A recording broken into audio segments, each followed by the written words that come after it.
देखो पिछला जो पढ़ा था ना वो अपना था प्रतिरोध का,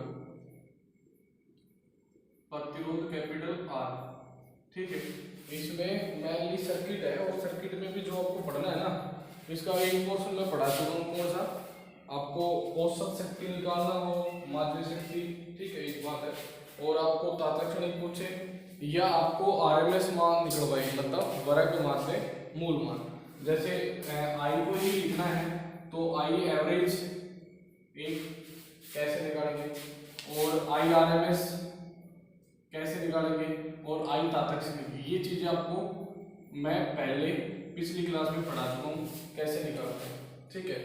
अब इसमें थोड़ा सा और बता रहा हूँ, दोबारा से रिपीट कर रहा हूँ।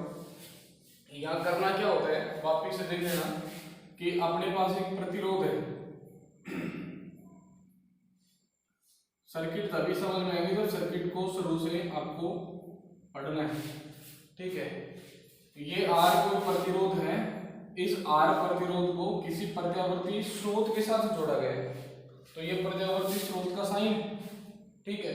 इसकी वैल्यू मैं परमानेंट फिक्स रखूंगा, ध्यान रखना, V बराबर V not sine omega T. आगे बात समझ में, इसकी वैल्यू चेंज नहीं करनी, क्योंकि बुक्स में आप देखोगे तो कभी आपको वोल्टेज की वैल्यू चेंज मिलेगी, कभी वो करंट की लेगा, कभी डीसी की लेगा।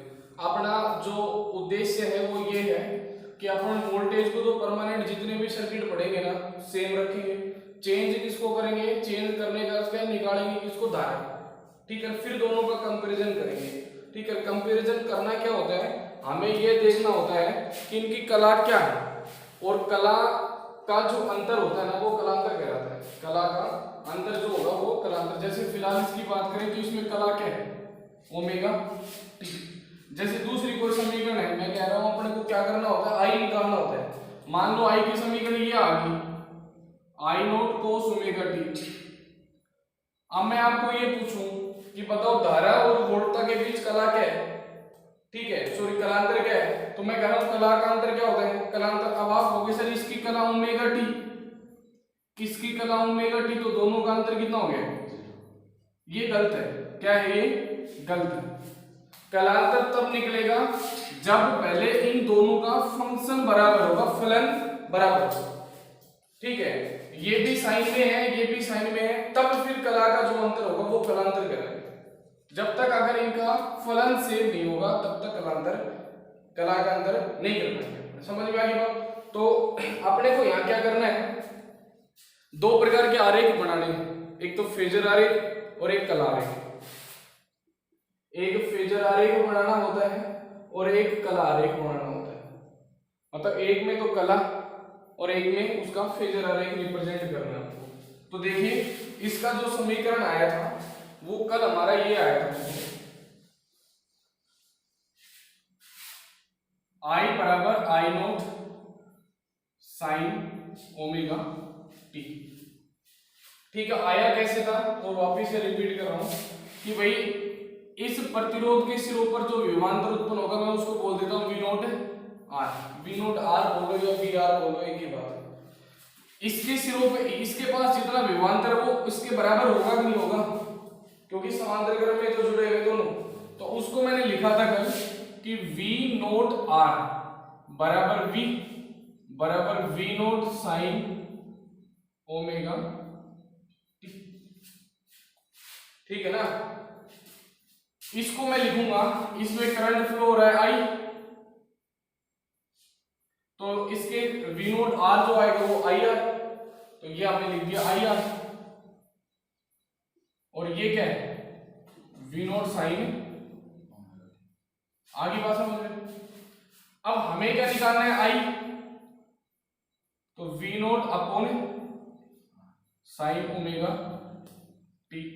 आई बराबर इसको क्या लिख दूंगा, वी अपॉन आर क्या होता है, आई तो होता है, लेकिन अब ऊपर वी नॉट लिख दिया तो आई नॉट लिख देंगे उसको। तो यहां पे क्या आया, आई नॉट साइन ओमेगा। ये मेरा जो हमारा है वो धारा का समीकरण बन गया। किसका समीकरण बन गया, धारा का। अब हमें क्या करना है, मैंने कहा कि आपको जितने भी सर्किट पढ़ने ना, सर्किट में परमानेंट अपन V का मान तो ये रखेंगे, उससे हम क्या करेंगे कि हम धारा का मान निकालेंगे और फिर दोनों का कला देखेंगे, उस कला के अकॉर्डिंग फिर हम कला रेख बनाएंगे, फिर जरा रेख बनाएंगे। समझ में आ गया? तो अब देखो ये भी साइन में है, ये भी साइन में है, ठीक है। इसकी कला कितनी है? Omega T. इसकी कला कितनी है? Omega T. और दोनों का जो अंतर है उसको अपन कहेंगे कलांतर। क्या कहेंगे? और वो कलांतर कितना आया? समझ में आ गई क्या बात? अब कलांतर का अर्थ क्या है? यहाँ कलांतर का अर्थ ये है, अगर कलांतर दोनों के बीच शून्य है तो इसका अर्थ है जहां पे धारा का मान मैक्सिमम होगा वह वोल्टेज का मान भी उसी टाइम पे मैक्सिमम होगा। जहां धारा का मान जिस समय पे मिनिमम होगा वह वोल्टेज का मान भी उसी समय पे क्या होगा? मिनिमम। और जिस समय पे धारा जीरो है उसी समय पे वोल्टेज भी जीरो। समझ में आ गया ना? तो ये देखो मैंने जो बात बोली है उसको मैं उसमें कला रेख में रिप्रेजेंट कर रहा हूं। देखो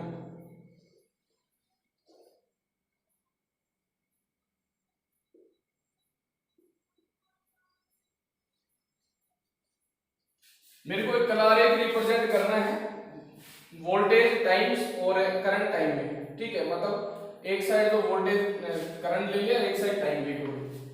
मैं सबसे पहले इसका ले रहा हूं जो परमानेंट आपको ऐसे ही लेना है, ठीक है, साइन वेव का। वो ये आ गया, थोड़ा सा इसको बराबर कर देता हूं।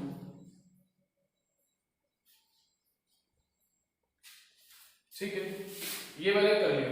इसको अपन लिखेंगे v बराबर v not sine omega T.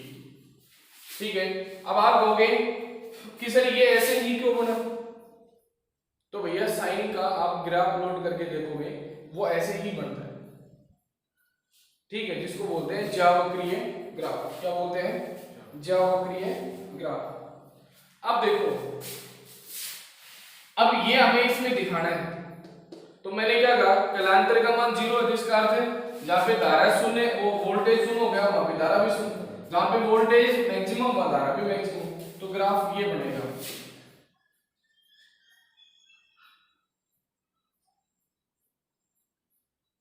आगे क्या बात? ठीक है, जरूरी नहीं है कि आप इसको अंदर वाली साइड बनाओ, बाहर वाली साइड भी बना सकते हो। मतलब जरूरी नहीं है कि आप ये लाइन जो आप दिखा रहे हो धारा की, ये इसको अंदर ही दिखाओ, आप उसको इस प्रकार से भी दिखा सकते हो। मेन जो चीज है समझने की वो ये है कि जिस टाइम पे ये मैक्सिमम है, कौन है?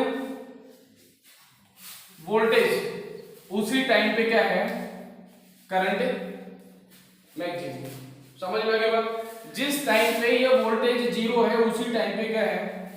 करंट भी जीरो। जिस टाइम पे ये वोल्टेज मिनिमम है, मतलब माइनस पे गया, उसी टाइम पे ये करंट भी क्या है? मिनिमम। मेन चीज ये।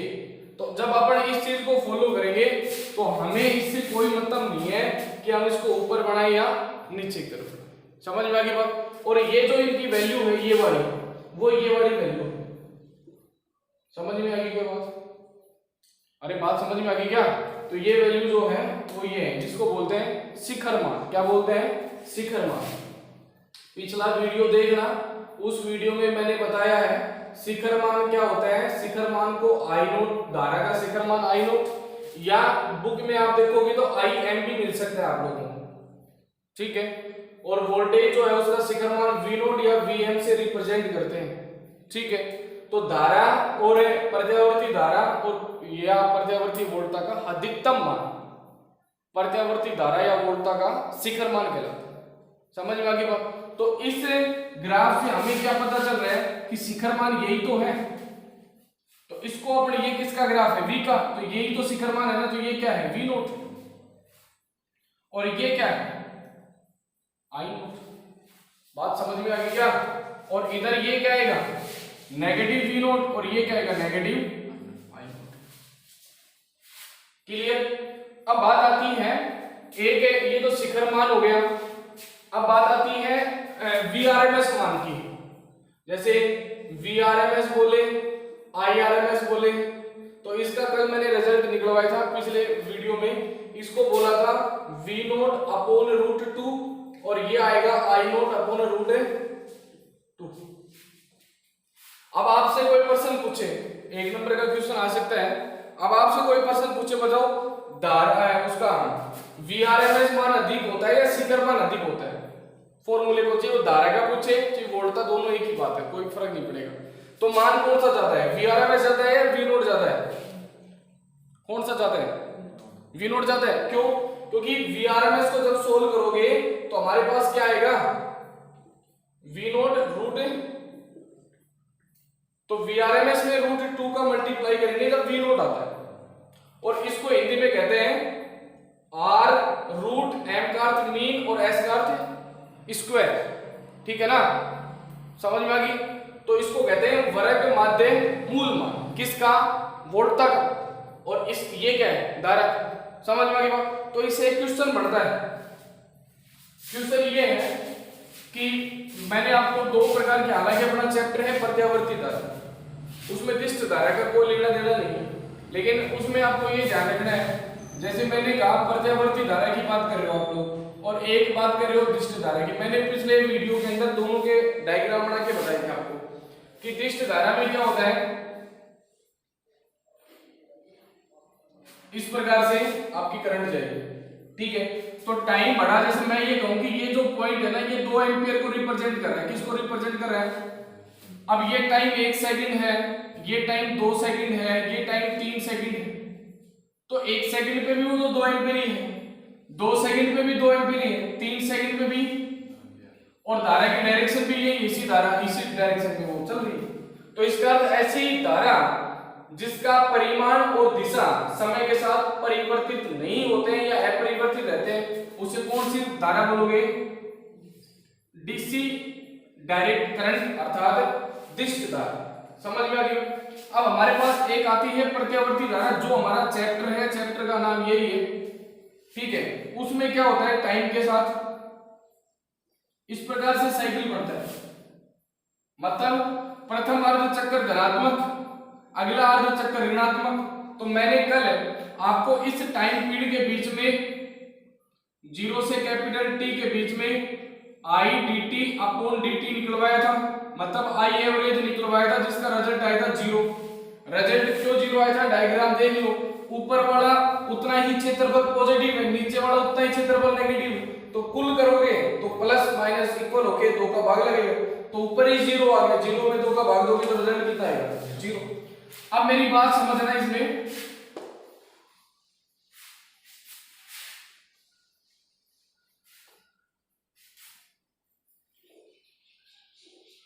हमारे पास ये ग्राफ बनता है प्रत्यावर्ती धारा या वोल्टा, आई और वी दोनों है हमारे पास, आगे बात समझ। अब देखो इसमें आपको ये पता चलना चाहिए सर हमारा वी नोट कहां पे है और वी आर एस कहां पे है, तो इसका ये टॉप पॉइंट है ना, ये तो वी नोट या वी एम ध्यान रखना, और इसके ये जो पॉइंट इसको कहेंगे वी आर एम एस, क्या कहेंगे, समझ में आ गया बात। तो ये वी आर एम एस और ये वी नोट, ठीक है। नीचे ये नेगेटिव में हो जाएगा और ये नेगेटिव में वी नोट, सेम ऐसे आई के लिए आएगा। अब बात आती है पर्सन की, हम मानते हैं भारतीय घरेलू परिपथों के अंदर जो प्रत्यावर्ती धारा प्रवाहित होती है, वो सॉरी प्रत्यावर्ती धारा उसका वोल्टता का जो मान होता है वो 220 वोल्ट होता है, कितना होता है, 220 वोल्ट, ठीक है।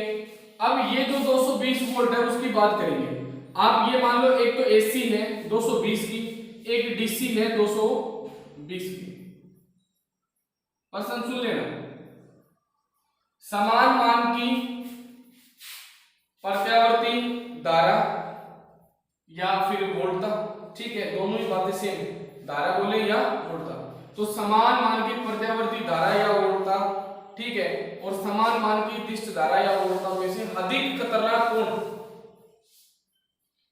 समझ में आ गई बात। तो खतरनाक कौन होगा, समझ में आ गई क्या बात है, क्यों, ध्यान रखना जितनी भी अपने पास इलेक्ट्रिक उपकरण होते हैं उन पे जो वोल्टेज लिखा हुआ होता है वो उसका वीआरएमएस होता है, क्या होता है, वीआरएमएस। लेकिन अगर 220 वोल्ट की को डीसी कह रहे हैं आपको, तो परमानेंट उसका 220 ही रहेगा, उसमें कोई समय के साथ चेंज नहीं आता है। मैं कह रहा हूं ये आपको जो दे रखा है ना 220, ये उसका क्या है वीआरएमएस, क्या है तो वीआरएमएस तो यही रह गया, ये तो और ऊपर जाएगी ना, कितना ऊपर जाएगी √2 मल्टीप्लाई, यही तो है √2 मल्टीप्लाई होगा ना, तो V नोट का मान निकालोगे ना तो √2 मल्टीप्लाई 220, तो रिजल्ट आएगा 311 वोल्ट है। कितना आएगा समझ में आ गई ना बात। तो डीसी तो 220 ही रहेगी, लेकिन एसी कितनी गई 311, तो अधिक खतरनाक कौन होती है एसी। समझ में आ गई बात। तो पर्सन क्लियर, यहां तक का मैटर समझ में आ गया, कलर एक समझ में आ गया। अब बात करते हैं इसी में थोड़ा सा आगे, फिर फेजर आरे पढ़ाएंगे। देखो बात ऐसी है, जब तक एक सर्किट समझ में नहीं आएगा तब तक अगले सर्किट पे नहीं जाओगे, ठीक है ना, क्योंकि इसका पढ़ाया हुआ अगले में काम आएगा ऐसे कैसे, ठीक है। तो बेसिक जो चीजें थी इस चैप्टर में वो मैंने आपको बता दी। हालांकि ये सब चीजें मैंने कल निकलवाई है, हर एक सर्किट के लिए मैंने निकलवा दी। आपको जो भी सर्किट देगा, ठीक है, उसमें काम करना है, उसकी केवल क्या है लिमिट चेंज करनी होती है। जैसे मैंने अभी बता दिया कि भैया ये 0 है, ये T/2 है, मतलब एक साइकिल पूरा होना उसको अपन क्या कहते हैं टाइम पीरियड, क्या कहते हैं, जिसको हिंदी में कहते हैं आवर्तकाल, और आवर्तकाल को अपन क्या मानते हैं कैपिटल T। तो इसका एक साइकिल तो यही तो पूरा यही तो पूरा हो रहा है ना, तो हाफ साइकिल ये हाफ साइकिल ये। अब आपसे कोई पूछ ले कि एक साइकिल के अंदर या प्रथम एक चक्कर के अंदर प्रत्यावर्ती धारा का औसत क्या होगा, तो आप लिमिट लगाओगे ये 0 से T, ठीक है। औसत का ये फॉर्मूला होता है I dt अपॉन 0 से T I dt, सॉरी केवल dt I एवरेज का। अगर V एवरेज पूछे तो I की जगह V लिख दो, I का मान लिखना होता है, V का मान यहाँ जो परमानेंट था वो लिखना है, सॉल्यूशन कर रहे हैं, मैथमेटिक्स का काम है। समझ में आ गई बात। अगर वो कहते प्रथम धनात्मक अर्ध चक्कर में तो लिमिट आएगी 0 से T/2, ठीक है, प्रथम धनात्मक अर्ध चक्कर, तो अर्ध चक्कर तो यही तो है प्रथम। अगर वो कहते कि प्रथम ऋणात्मक अर्ध चक्कर में तो T/2 से T। अगर वो कहते 1/4 तो 0 से T/4, 1/4 तो यही हुआ। समझ में आ गई ना, तो वो तो लिमिट चेंज करनी है, उसमें आपको काम करना होता है। समझ में आ गई। तो मेरे हिसाब से एवरेज समझ में आ गया होगा कैसे निकालते हैं, कर लोगे ना। अब देखो इसी में थोड़ा सा आगे,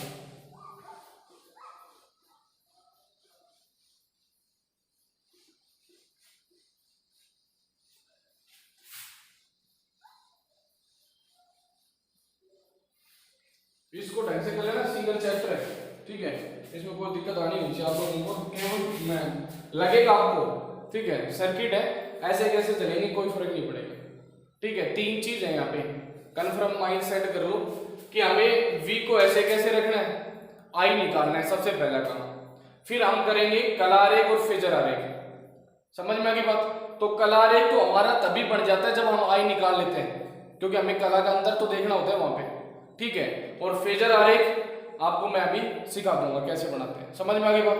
तो अभी इसमें आपकी बुक में थोड़ा सा बढ़ा के दे रहे थे, वो मैं आपको बता दूंगा।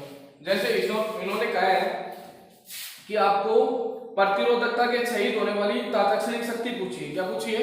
तात्क्षणिक शक्ति।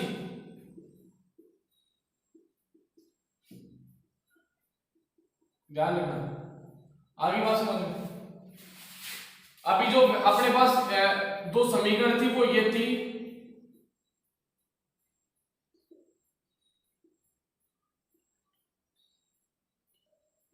ठीक है। अगर आपसे पूछे तात्क्षणिक वोल्टता तो भैया ये, आपसे पूछे तात्क्षणिक धारा तो ये, क्योंकि तात्क्षणिक वोल्टता और तात्क्षणिक धारा, प्रत्यावर्ती धारा और वोल्टता का किसी क्षण विशेष पर मान क्या कहलाता है? तात्क्षणिक धारा या वोल्टता। क्षण विशेष का अर्थ क्या है कि मैं आपको ये कह दूं कि हमारे पास कोई सर्किट है या एक प्रतिरोध ही मान लो आप कि ये प्रतिरोध है जिसमें कोई धारा प्रवाहित हो रही है और धारा 0 से स्टार्ट हुई और और मान लो 5 सेकंड तक प्रवाहित होती है, और मैं अब आपसे कहूंगी बताओ 2 सेकंड पर धारा का मान क्या है। तो 2 सेकंड एक क्षण ही तो है, ठीक है, क्योंकि टाइम की सबसे छोटी इकाई अपने लिए सेकंड, तो वो हमारे लिए क्षण है। उस 2 सेकंड पे जो धारा आप निकाल के दोगे वो धारा आपके लिए क्या होगी, तात्क्षणिक धारा, ठीक है। अब इसमें क्या हो रखा है, टाइम ही तो आ रखा है, समझ में आ गई बात। तब ये क्या कहला रही है, तात्क्षणिक। इसका कोई ये टाइम पे डिपेंड है ना, ये समीकरण, दोनों समीकरण में देखो टाइम आ रखा है, टाइम पे डिपेंड, तभी तो तात्क्षणिक समीकरण है, धारा और वोल्ट का। समझ में आ गई बात। अगर इनमें टाइम नहीं होता तो आप नहीं कह सकते, क्यों, अगर टाइम नहीं होता तब आपके लिए 0 पे भी यही समीकरण मिलता, आपको 2 पे भी यही, 5 पे भी यही। अब तो टाइम आप चेंज करोगे तो समीकरण चेंज होगा कि नहीं होगा भाई। अगर आप इसको ऐसे करते हो 2 सेकंड में, तो आप 2 लिखोगे ना यहां, तो साइन 2W हो गया ना। अगर 5 पूछेगा तो 5W, और W क्या है, 2π/T। आगे क्या बात समझ में, तो वो जो कटेगा वो बाद की बात है, समझ में आ गई बात। तो चेंज हो रहा है ना वैल्यू, इसलिए वो क्या है, तात्क्षणिक। अब बात करते हैं शक्ति की, कि तात्क्षणिक शक्ति कैसे निकालेंगे। देखो कक्षा 10th में पढ़ा होगा आपने, शक्ति के फॉर्मूले लिख देता हूं, P = W/T। एक फॉर्मूला आता है P = VI, एक फॉर्मूला आता है P = I²R, एक होता है P = V²/R। ठीक है, पढ़ के आए हो अच्छे से। यहां पे मेरे पास कहीं W है क्या, है क्या, कोई उपयोग है नहीं होगा, समझ में आ गई बात। मेरे पास V है, I है, बिल्कुल ठीक है, कर सकते हो। मेरे पास I है, ठीक है, R तो ऐसे कैसे लिखना ही, और मेरे पास V, इनमें कोई भी यूज कर लो, कोई फर्क है नहीं पड़ने वाला है। आपके बुक में इस फॉर्मूले का उपयोग किया गया है, उसका कारण है कि हम जो चीज मान के आ रहे हैं ना, उसका हम बहुत कम यूज करते हैं, हम जो निकालते हैं ना उसका उपयोग ज्यादा करते हैं। हम निकाल के क्या रहे हैं, करंट, तो हम इसमें रखेंगे I की वैल्यू रखेंगे, तो I0² sin² ωt और गुणा में R। तो ये जो P बराबर वैल्यू आई है ना, ये वाली I0² sin² ωt R, ये क्या कहलाएगी, तात्क्षणिक शक्ति। क्या कहलाएगी, तात्क्षणिक शक्ति। बात समझ में आ गई क्या सभी को। तो यहां तक किसी को दिक्कत, आगे देखिए।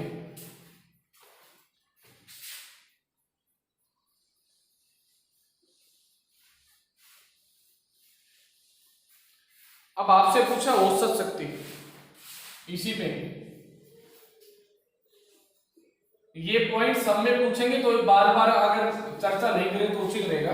एक बार समझ ले, जो रिजल्ट आएगा वो ऐसे ही रखना है सभी में, समझ में आ गई बात। जब अपन औसत शक्ति की बात करेंगे तो औसत शक्ति से पहले जो चीज मैंने पढ़ाई मैं उस पर ले जा रहा हूँ। मैंने आपको औसत धारा निकलवाया था, ठीक है, औसत वोल्टता निकलवाया था। उसका फॉर्मूला ये है, जैसे मैं I एवरेज लिखूं तो मैं लिख रहा हूं 0 से T I dt/dt। अगर मैं लिख रहा हूं V एवरेज तो 0 से T V dt/, और मैं